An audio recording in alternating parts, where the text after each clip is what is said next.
So let me begin with first the shared interest on securing rules-based international order.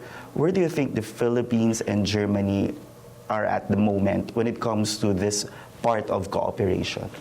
Yeah, thank you very much. I mean, you are starting with a very important key political question. The international rules-based order is at stake. We all see that. We see that in Ukraine. President Zelensky was here. We have the war in Ukraine. We have problems in the South China Sea, to say the least.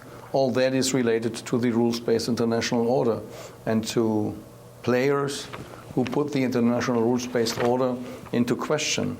The Philippines and Germany work together to safeguard the international rules-based order because we are convinced that the international rules-based order is the basis for a peaceful and stable world and a peaceful and stable development. So we work together to safeguard the international rules-based order, and this is very concrete in many regards.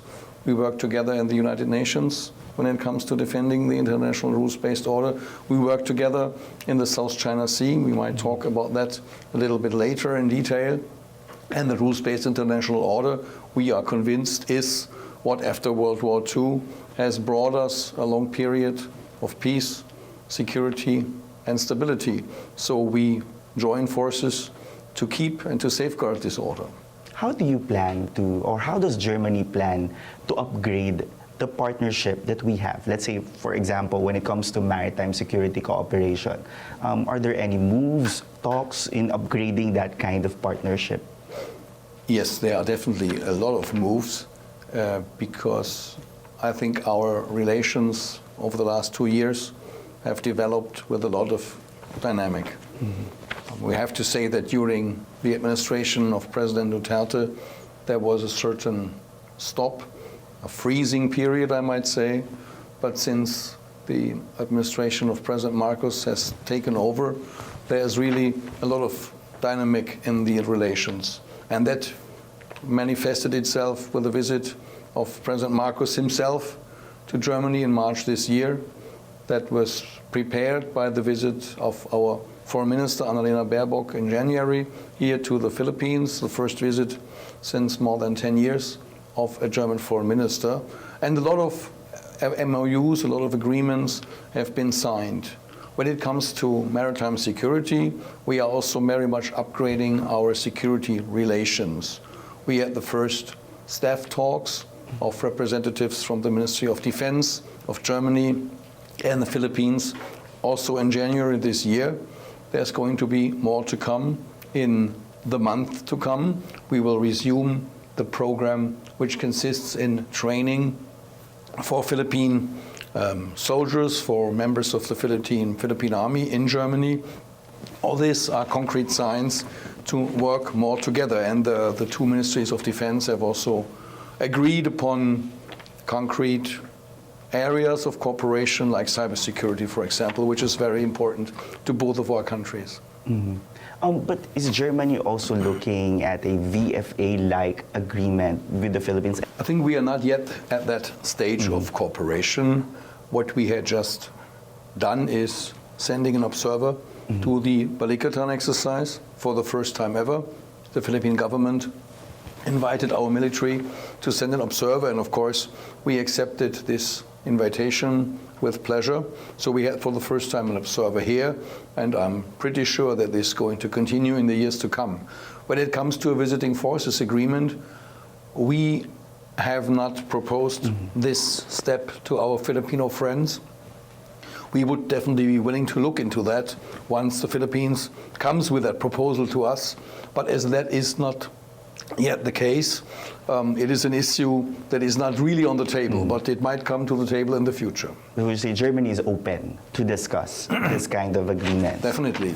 So with President Marcos, he repeatedly said that the Philippines will work harder to achieve a credible defense posture. What kind of role does Germany see itself in terms of helping the Philippines achieve this? I mean, where do you think Germany could play a role? Well, first of all, we are a political ally of the Philippines.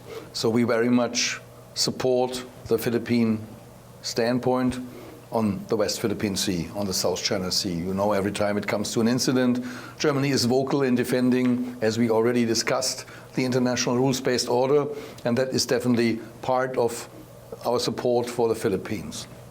We will have a port call in September here.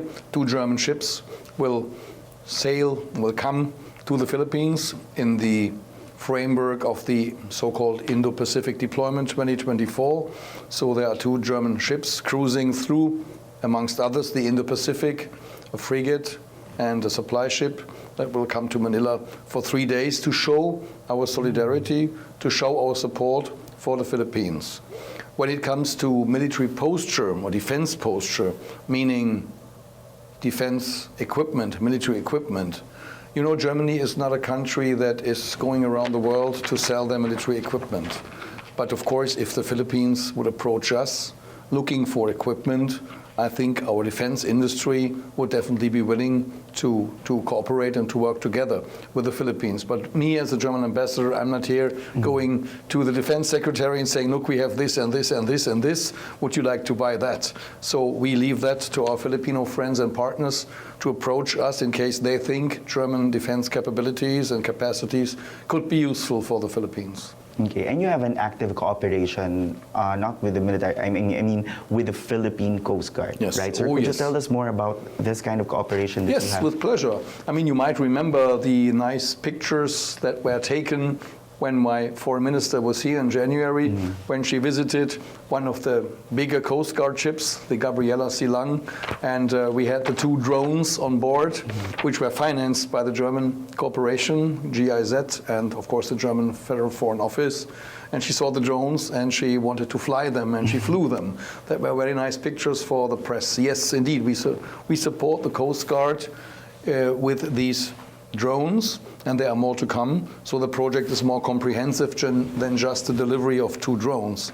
There are more sophisticated, more capable, bigger drones where the procurement process is just almost at its end.